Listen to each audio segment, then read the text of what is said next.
तो सरकारी से जुड़े हुए लोग कौम से ताल्लुकात से नहीं होते, या फिर सरकार से अलग रहने वाले ही कौम में माने जाते हैं कि भाई ये धर्म के हैं, ये कौम के हैं, ये मजहबी लोग हैं। बस सरकार से अगर आप जुड़ गए तो आपका मजहब चेंज हो गया, आप उसमें मजहब नहीं आता, अब आप एक नए मजहब में प्रवेश कर गए हैं, सरकारी और गैर सरकारी। कोटुरी स्टेडियम में इन्होंने कहा कि मुसलमान का हक नहीं मिल रहा, तो समझ लो इनका हक नहीं मिल रहा है। अगर ये बोला इन्होंने कि मुसलमानों का जान माल का खतरा है, तो ये समझ लो जो नेता बोला उसी को खतरा है, आवाम को खतरा नहीं होता है। जब ये कहेंगे अगर कि भाई हम मुसलमानों का हक नहीं मिल रहा है, तो ये समझ लो कि इनका हक मारा जा रहा है कहीं ना कहीं। बस मुसलमानों को वो ठोक देंगे, तो मुसलमान वहाँ जज्बात में आके करोड़ भीड़ हो जाएगा।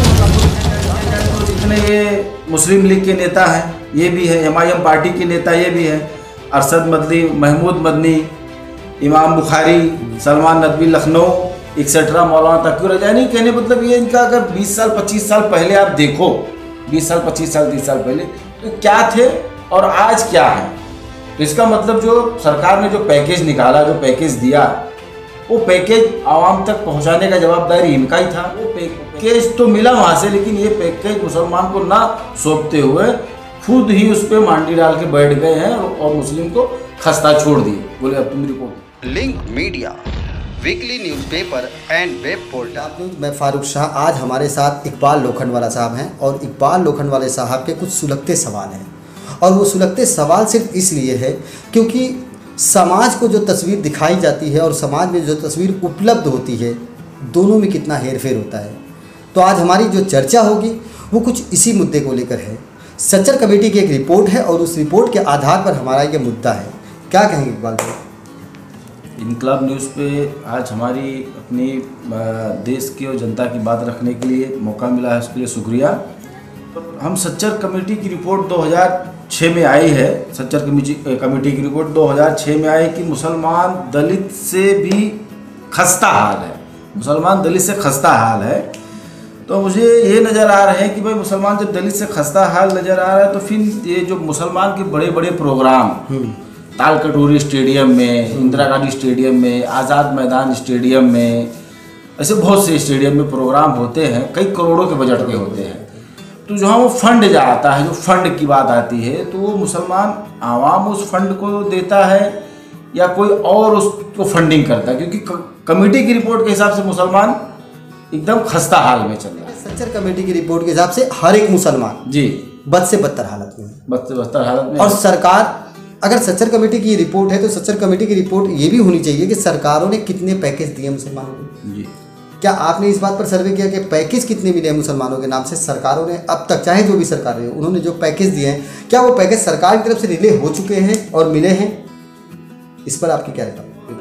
जैसे देखा जाए फारूक भाई, तो वह आज़ादी के बाद से तो जितनी सरकार है मुसलमानों को कुछ ना कुछ तो पैकेज मिला ही है, लेकिन वो पैकेज कहाँ गया, किसके पास है, वो अभी तक नहीं उसका वो लगाया जा रहा है। अगर पैकेज मुसलमान के पास आता तो सच्चर कमेटी की रिपोर्ट नहीं आती 2006 में कि भाई मुसलमान खस्ता है।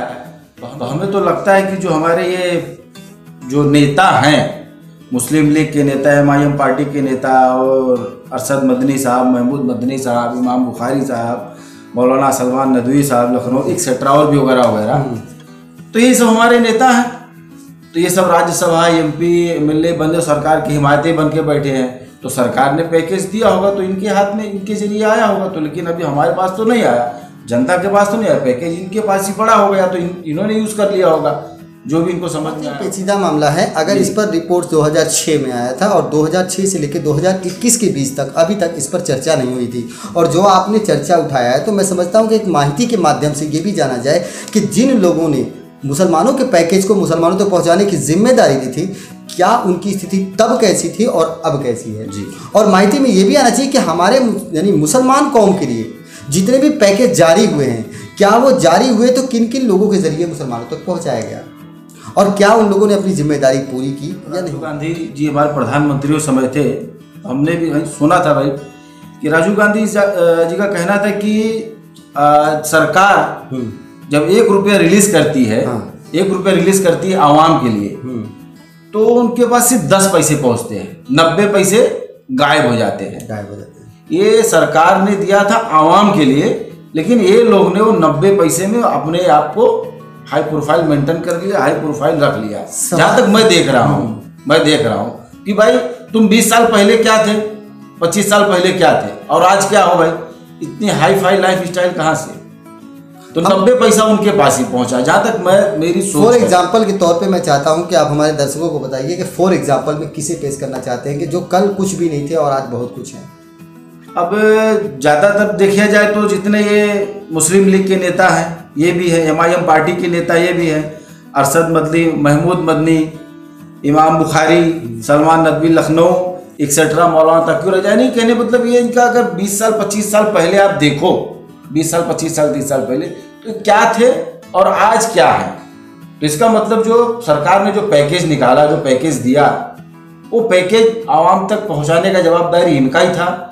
वो पैकेज यहाँ तक पहुंचाने पूरा इनको सर जनता ने, मुस्लिम आवाम ने भी अपना नेता मान के इनको वहाँ भेजा था कि भाई हमारा पैकेज लेके आएंगे।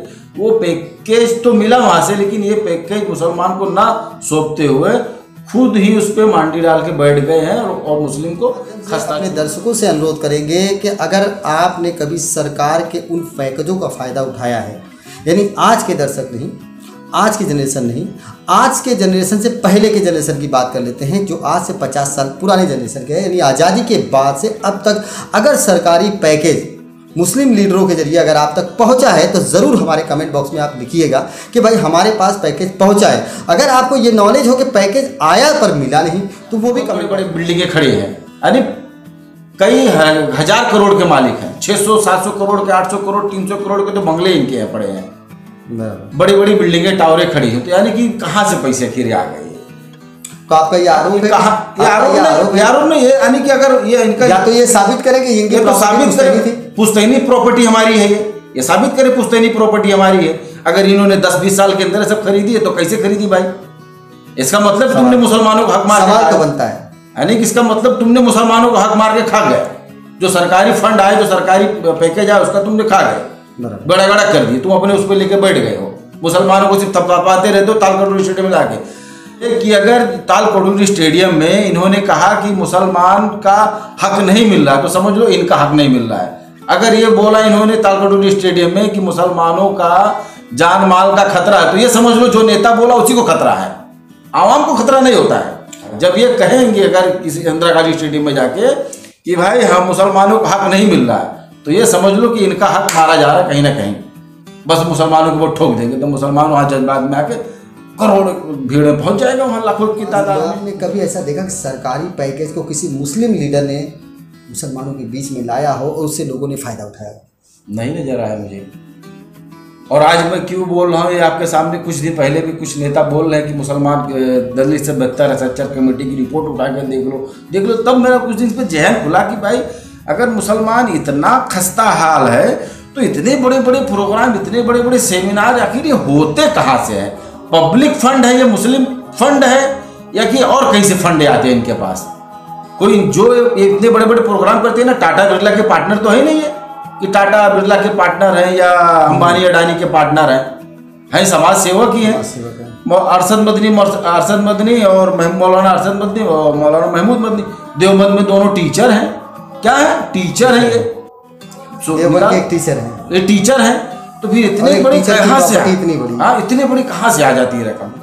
इसमें दोषी किसको मानते हैं? तो दोषी अगर मैं मानूंगा तो जो हमारा लीडर वही, हमारे लीडर ही दोषी रहेंगे उसमें, क्योंकि हमने उनको ही अपने वोट दिया और अपने सपोर्ट किया, सब कुछ किया ताकि उनको भेजा जाए हाउस में, पार्लियामेंट में, लोकसभा, विधानसभा वगैरह। तो उन्हीं के थ्रू आते थे, उन्हीं के थ्रू सभी सरकार जो GR निकालती उन्हीं के थ्रू आता था। तो जाहिर सी बात है वही दोषी होंगे जो राज्यसभा में हो रहा है। सत्ता का लगातार परिवर्तन होता रहता है और सत्ता के परिवर्तन के हिसाब से लीडरों का भी परिवर्तन हो जाता है। तो ऐसा तो नहीं कि 5 साल 10 साल की कहानी है, ये कहानी लगभग 50 साल की है। देश को आज़ाद हुए 75 साल हो गए, तो 75 साल की कहानी है। और क्या इन 75 सालों में क्या मुस्लिम एक भी लीडर उस लायक नहीं निकला कि जो ये साबित कर सके कि भाई हमने अपने पैकेज पहुंचाए हैं? आपके नज़र में इस 50 सालों के अंदर कितने पैकेज आए होंगे जो आपके नज़र में आए? 50 साल की तो मेरी उम्र ही नहीं, मेरी उम्र 39 है। तो जो मैं देख रहा हूँ मौजूदा हाल में इस हाल मौजूदा हाल में तो कहीं नज़र नहीं आ रहा है कि किसी ने पहुंचाया सही रूप से पहुंचाया है, कहीं नज़र नहीं आ रहा है। क्योंकि मुसलमान दिन ब दिन खस्ता होते जा रहा है, हर जगह वीक पॉइंट उसका, हर जगह कमज़ोर हो रहा है, हर जगह कमज़ोर हो रहा है मुसलमान। तो अगर पहुंचता चीज़ अगर उसके पास आता तो जाहिर सी बात मजबूत होता वो, कहीं ना कहीं जो भी प्रोजेक्ट आता है सरकार की तरफ तो मजबूत होता है। लगातार दिन ब दिन मुसलमान जो है बद से बदतर हालत में होते जा रहा है, तो यानी आपके कहने के अनुसार सच्चर कमेटी की रिपोर्ट बिल्कुल सत्य है? बिल्कुल सत्य है। और अगर सच्चर कमेटी की रिपोर्ट सत्य है तो क्या सच्चर कमेटी उन लोगों को नहीं देख रही है जो मुस्लिम कौम में पैसे के अंबार में जी रहे हैं, या फिर कह लीजिए कि उनके पास कारोबार, उद्योग, बिजनेस सब कुछ है और वो एक ऐशो आराम की ऐसी ज़िंदगी जी रहे हैं जो भारत के अंदर एक बड़े से बड़े मंत्री लेवल पे बैठे हुए लोगों के बराबरी में रहते हो, दर्जे में रहते हो। तो क्या उनको सच्चर कमेटी ने नहीं देखा या उनको छोड़ करके गिना गया है? आपकी नज़र में क्या है? अब सच्चर कमेटी की जो रिपोर्ट है वो तो है कि भाई आम मुसलमान है, तो आम मुसलमान में गिना कमेटी, जिनको खास मुसलमान ने गिना तो कमेटी तय कर पाएगी, लेकिन आम मुसलमान है कि खास मुसलमान तो कमेटी तय कर पाएंगे वो अपने कैसे जोड़ा, या मुसलमान उनको अपने साथ जोड़े, हाँ क्या ना या उनको छोड़ दिया कि भाई वो हमारे मुसलमान को छोड़ा जाए कि छोड़ा जाए, वो तो नहीं समझ में आ रहा है बात कि वो 2500 करोड़ की प्रॉपर्टी पड़ी है एक नेताओं के पास, एक उलमाओं के पास। दुबई में होटल चल रहे हैं उलमाओं के, हमारे मौलाना हजरात के होटल, तो कमेटी ने उसको उसमें उनको मेंशन किया है कि नहीं मेंशन किया है, तो ये बड़ी हैरानी की बात है। सच्चर कमेटी की रिपोर्ट जब अगर तैयार हुई है तो मुसलमानों की बद से बदतर हालत बताइए। क्या भारत के अंदर मुसलमानों की गिनती से ये बाहर है मौलाना, आलिम, उलमा, जो लोग ऐसे पोजीशन पर हैं, इनको सच्चर कमेटी मुसलमान नहीं मानती? अब वो तो कमेटी तय करेगी। या फिर मेरे पिछले एपिसोड में एक न्यूज़ में मैंने बताया था कि भारत में सिर्फ 2 ही धर्म हैं, एक सरकारी एक गैर सरकारी।